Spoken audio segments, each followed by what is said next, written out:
I just wanted to welcome Sam. Thank you. We met like 2 years ago, I think, here. Once we found out about his story, we said we have to have this event and share this, like how you made this like amazing progress, and maybe we can take something from it. So He's going to share his remarkable life story with you, and I hope you enjoy it. over to you, Sam. All right, thank you. All right, so yeah, I'm Sam. I got the name The Miracle Man after my book came out. Somebody wrote a book review and called me The Miracle Man. So that name has sort of stuck a little bit when I've done these podcasts and things. So my story is a little miraculous. At age 6, I was run over by a van that caused head trauma, broken elbow, broken hip. Spent about a year in the hospital. And from that head trauma, it actually caused problems and later in life, mental problems. And from that accident, I became bipolar. I was very suicidal in my 20s. So I had to be institutionalized twice. And the fun story from that period that's really remarkable was, if anybody's seen the movie 12 Monkeys, I actually worked with Brad Pitt on that movie, showing him how to play a crazy person. That's where I was at that point in my life. Because I believed when I was suicidal that this nonsense in my head was my truth. That I believed this voice was my truth, that it was just a really darkness, that I couldn't see my own light with this. It was just very dark. And also at this time, I was also dealing with psoriasis on about a third of my body, that itchy, scaly skin disease. I had about a third of my body. It got into my joints. It was psoriatic arthritis. Then also I had chronic migraines. 2 to 3 chronic migraines a week would frequently end up in the ER. Then at age 37, I lost the ability to walk from multiple sclerosis. So that was my basic journey. So the MS was a real interesting diagnosis with the MS. Because MS is a process of elimination. They don't have one specific test. Oh, this is what you have. So you're in the hospital, figure out what you don't have. So I spent a few weeks there in a hospital. But the way I got into the hospital was really profound. So one day, I went from the worst migraine of my life to unable to walk 3 days later. So I just did that journey. So what I saw from that with the bipolar, the manic, I could no longer run around. I could just sit there, lay there. So it was this, I was really dealing with my own stuff, and I couldn't run away from it. So I was just really living in this state of, what else is going to go wrong? That was really my state. What else is going to go wrong? Because this was always looking at like, oh great, another day. What else is going to go wrong? And then I was saying, well, I just didn't realize that I was not these thoughts. I just had all these thoughts, but they were my truth because that's all I knew. I didn't have any separation from those thoughts. But I had a paranormal experience in 2010 that sort of opened my experience. Because in 2010, I was a couch potato. So I'd watch a lot of TV. And one of the things I used to watch was ghost hunting shows. I'm like, is this real or fake? I have no idea. So I went on a ghost hunt. I put on my cooling vest, got my cane out, and went to this vent for about an hour. And then I had an experience I couldn't explain. Somebody put a flashlight out and said, turn this flashlight on, came on. Turn this flashlight off, it went off. So it was doing this for a few minutes. I'm like, that's curious, but it's their flashlight. So I put up my flashlight and it did the same thing. It's like, interesting, there's something here. There's something else out there that I can't see. And other things I experienced that night was feeling like somebody sat next to me that I couldn't see, and just a feeling of dread that every once in a while would just come over me. But that was in 2010, but my vision was very, very poor at that time. So I was naturally curious. So I was like, okay, what did I experience? So I was just reading different books very slowly because of the migraines. I could read maybe for 10, 15 minutes a day, and that was basically it. So by 2011, I read a few pages about meditation. But meditation to me was, it talked about basically the benefits of meditation, not really on how to do meditation, but just the benefits. And one benefit that really jumped out at me was inner peace. I'm like, I need inner peace. That's it. But I didn't give myself any rules. Like I had to sit a certain way, breathe a certain way, hold your hands a certain way. Because you told my bipolar OCD brain there's rules, it's going to attach to it. It's like, all right, let's follow rules. Let's do this. So I didn't have any rules. I just sat there. So I sat there for 5 minutes a day is how I sat there. So within a few weeks, well, first it was very difficult because I thought meditation means stop thinking. I'm like, no, it's not stop thinking. It's stop chasing thoughts with thoughts. That you're supposed to stop thinking, so it's that paradigm. But within a few weeks, I was starting to get separation from this noise to see, oh, I have thoughts, but I'm not these thoughts. So then by 3 months later, I was about sitting my relaxation practice because I didn't have I wouldn't say I had a meditation practice because there was no formal meditation. And I really try to get people away from using the word meditation. Because you can know yourself when you get in meditation, you think, sit a certain way, certain music, certain whatever, certain rules on that. So it's really about relaxing. So I was relaxing for 15 minutes twice a day, just closing my eyes. If the mind would go into its story, I would just come back. Where are my feet? Where are my hands? What am I hearing? So that was my practice. So 3 months after that practice, I simply heard a voice say, perfect spirit. I'm like, that's it. My spirit is perfect. It's simply the body and mind that are damaged. Then when I had that realization, I simply had a deep, deep knowing that all is well, and all sense of fear about my health was simply gone. I knew it was over that night. So what I did from that night on was I began to listen to my intuitive voice, my instincts of what do I need to do next. So that night I began to taper my medicine. I started taking these steps. Well, any teachers, doctors, nothing. I was just doing my own path, my own journey. And that's what I was really seeing that, okay. And I just started following this voice. And this voice is very short, very sweet. It would say do things like drink water, do yoga, less TV, less meat. It would just give me those little things. And then how we separate that voice between this voice and this mental voice. This voice will tell you to drink water, and this will give you the stories why you need to drink water. The intuitive voice, the instincts, simply tells you to do this with no explanation, no stories. Because the stories become the noise, the head trash, the garbage. And that's what I saw when I wrote my book. I called it, don't dwell. Like don't dwell on thoughts, let go of thoughts. But it's very passive. Like everybody knows to let go of those thoughts. But once you see it, that's head trash, it's garbage, it needs to go. Because it's a destructive energy. It's a very destructive voice. It causes all of our health issues. It's the root of stress, of this mind guessing what's going on. So it's just seeing that this is garbage, this is the head trash, we need to get rid of that. And that's what I really help people is clear this out because it's very sticky. And I'm sure the men in the room would like this story. If you tell your wife that she's beautiful, how long do you think she'll remember that comment? But if you tell her that her hair's messed up today, has she gained weight? What about her clothes? How long do you think she's going to remember the lack comments, the bad comments, and let go of the good comments? The good comments go right away. And this is one of the things I really want to share into the world that's really a calling to me, is in the hospital, they always tell you the worst case news, but hope for the best. Well, what does the mind do? It clings to the worst case news. There is no hope. It only knows the worst case because it doesn't have the place of hope. And that's what I see with people, that if you're alive, there's infinite possibilities and potentials in that space because everyone here has a perfect spirit.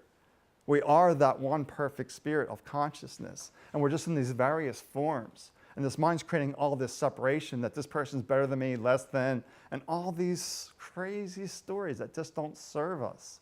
And that's what's an interesting paradox as well, that this always knows that all is well. That's what I was just sharing earlier. My definition of enlightenment is knowing that all is well despite the opinion of the mind. Despite this craziness up here, all is well. And it was a real interesting paradox. I was even observing my own life this week when my mother passed. What I saw in that was that here knows all is well, and this is creating stories about her passing. So it was really this paradigm that I'm trying to stay here, but this mind's constantly trying to pull me up out of here. So it's constantly coming back to this place, to this place. And that's why I tell people the energy of grief is very, very strong, and it's constantly pulling and ripping you out of this present moment. And this is what I really share, that all of our power is right here, right now, like Eckhart Tolle talks about, the power of now. And the miracles happen now, in this moment, not in the future, not in the past. And the recipe for miracles is ditching the head trash and surrendering to our souls. That is the recipe. Because the definition of a miracle is a welcomed event not explained by natural or scientific laws, but attributed to a divine authority. Who's the divine authority? The perfect spirit.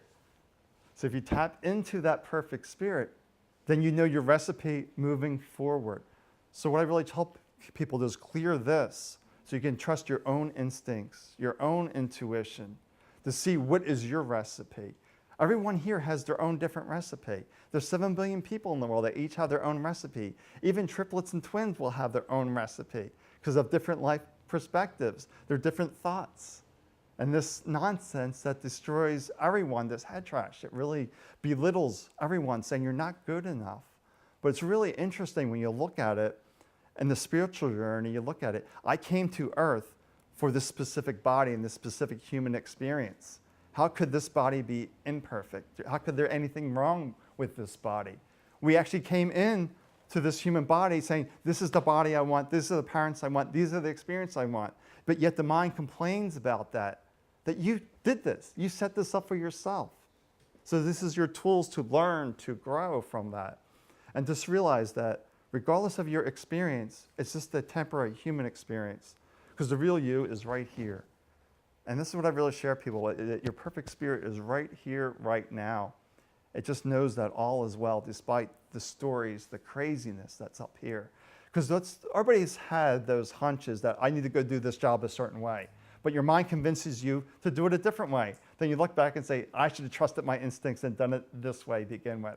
So we all do that because this voice comes first. This voice comes second, tell you why it's not right.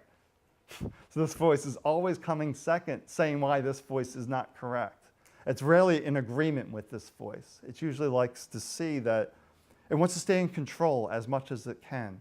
And that's what I was sharing, earlier with Eric, when we were talking a few weeks ago was, when we're doing a little practice, one of the defense mechanisms of the mind is for you to fall asleep. It doesn't want to give up control. So if I'm working with people and they fall asleep, it's the mind saying, no thanks, I want to stay in control. That's what the mind likes to do because in my life, I had 40 years of pain and suffering that I simply don't have today. And that's the miracle, is that I did this. Everyone here can do that because you are that divine authority, that you have a choice. Do I get lost in the distractions, or I follow this voice and take that inspired action? That's the hardest thing, to discern what is the appropriate action versus what is the distraction. That skill of discernment takes practice. And it takes gentleness of yourself to really be gentle, to realize what you're doing right now is the best that you can do. The mind likes to look back with guilt, shame. You should have done it differently. But you can't go back to time. But to realize at that particular moment, you were doing your very best. And with the accumulation of time, your skills have improved. And I really like that term that Tim Freak uses, the accumulation of time, that we are the accumulation of time. So that's a really interesting way to see it, that we're just built up of time over time, but we can strip that away and just see what lessons did I learn from there, where can I grow? So that's what I was really feeling to share tonight. So that's a little bit of my story, that it was just a lot of suffering, a lot of pain, because I believe this is my truth. And I want people to see that this head trash is garbage. It needs to go. It's a destructive, negative energy that just does not serve us. If we can just get rid of this and just live in our flow state, if you will, then then it's effortless. If you're struggling, it tells you you're upping here too much. It should be just flowing with ease, that this is what I'm meant to do. And sometimes those instructions are challenges, because when I was told to do yoga, when that voice said to do yoga, when I began yoga, I fell over a lot, but I stuck with it. And 6 months later, I didn't need my cane anymore. Because this voice knows the way, and this mind will tell you all the excuses why you can't do this instruction. So I still was that place of trust. That's where people have the biggest challenges, trusting that voice. But from that one night, I just simply, boom, that was it for me. I just trusted it and just run with it now. It's like, this is what I need to do. This is what I need to share. And the universe always gives us what we need. Not necessarily what we demand, but what we need, because we're here. Specifically, why we're here is to grow, to learn, to expand. That's why we're here. And this mind likes to keep us stuck in the mud. The mind loves us in the mud, to wallow in our own misery and complain and make all these excuses about life. So that's what I really wanted to share about my story. And like I said, I'm typically not one to talk a lot. I'm more like to take questions and see where we want to go and discuss. And Oh yeah, Lucille Francis is like that too at SAND. He doesn't really give talks, he just has Q&A. And I'm sort of in that same model because I was at SAND in October, giving my first presentation there, and Deepak was there, and it was a lot of fun being on the program with Deepak. But my whole talk out there was letting go of the head trash creates the space for transformation. That if we want to transform ourselves, it comes from right here, and it's letting go of this, and to realize we have to create that space for the body to transform itself, not with all this busyness, but with relaxing and really tuning in and hearing ourselves and really saying, what's best for me? Not based on their opinion. Because another story I'll share, when I was in rehab for multiple sclerosis, I was in rehab, and after 5 minutes of exercise, they'd say, oh, you must be tired, go lay down for an hour. They weren't asking how I was feeling. That I live in this body. I know it the best. These others are just guessing what's best for me. So I really want everybody to encourage everyone to step into your own power. Own who you are. This perfect spirit. Having your human experience. It's neither good nor bad. It's just the current experience for you to learn, to grow, to thrive. So you can build those skills and be that infinite potential you're born with. Everyone's born with infinite potential and possibilities. And this is creating all these rules why you can't. I can't do this, I can't do this, I don't have the skills. But to realize our skills come one step at a time, one small step. It's like what they say, that mountain can be moved one pebble at a time. But the mind gets impatient. This is taking too long. This is taking too long. But it's just one step at a time. And for some people it's really quick, and some people it's just a little bit longer. And it's just all relative in the grand scheme of things. That we are this one perfect spirit, that it's going to be okay, that all is well. And that was my sense of when I heard that voice, perfect spirit. The thing that really carried me was just a deep, deep sense that all is well, despite the opinions up here. That's really what I'm thinking about tonight, and just sharing is just realize you do have a choice. You made the choice to be here tonight because it's time for you to step into your own strength, your own power. That people have been taking away your power, your strength. And this is what is coming to be discussed to me too, is everybody talks about ascension and raising their vibration. That's a myth.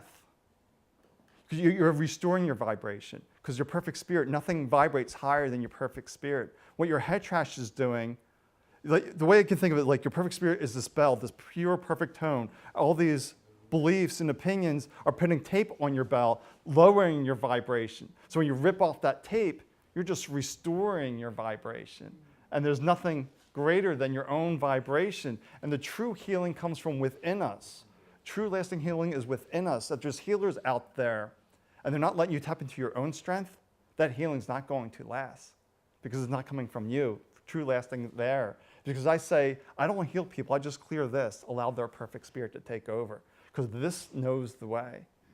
That's the real healing. Another thing I want to talk about too, another myth that's out there is the dark night of the soul. That's another one that's out there.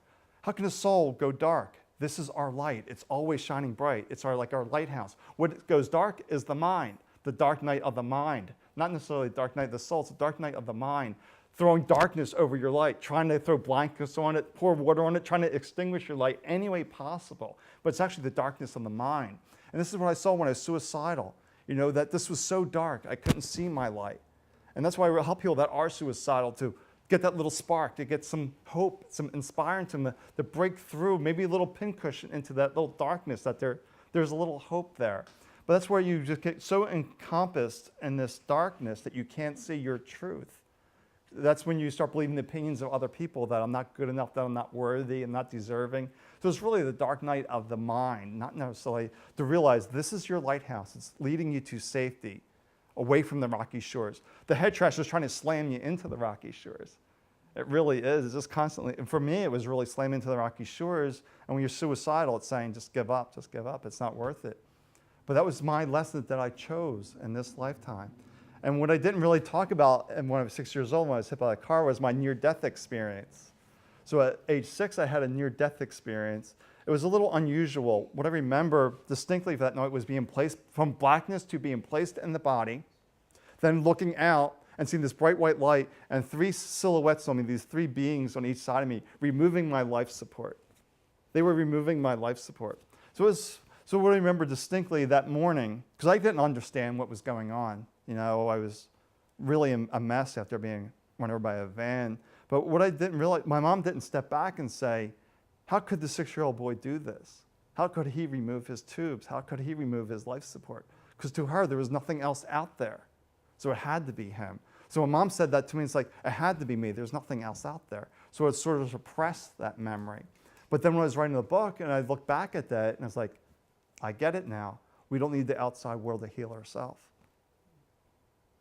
That was the lesson, but I was way too young for that lesson at 6 years old. But afterwards, when I got through the 5 incurable diseases, I was like, I get it. I don't need the outside world to heal myself. The outside world is simply aids, tools to help me on my journey. Like the doctors, they set your arm, but it's actually the body mending the bone. They can just set, but they can't do the actual healing. It's like anything out there that you use. It could be crystals, incense, whatever it is for you, herbs. That's your aids, your tools to help you on your journey. But at some point in your journey, you have to let everything go and take those last few steps on your own to step into your power. Like, thank you, crystals, for getting me to this point. Time to let this go and walk on my own now. It's all about learning to walk on your own 2 feet, to walk those last couple feet yourself. But I guess I was an overachiever and just started and just, I can do this. And that was my big lesson. So I don't know what else I feel like sharing or anything that's coming to me. It feels more like I'm here to answer your questions and than dwell on my story too much.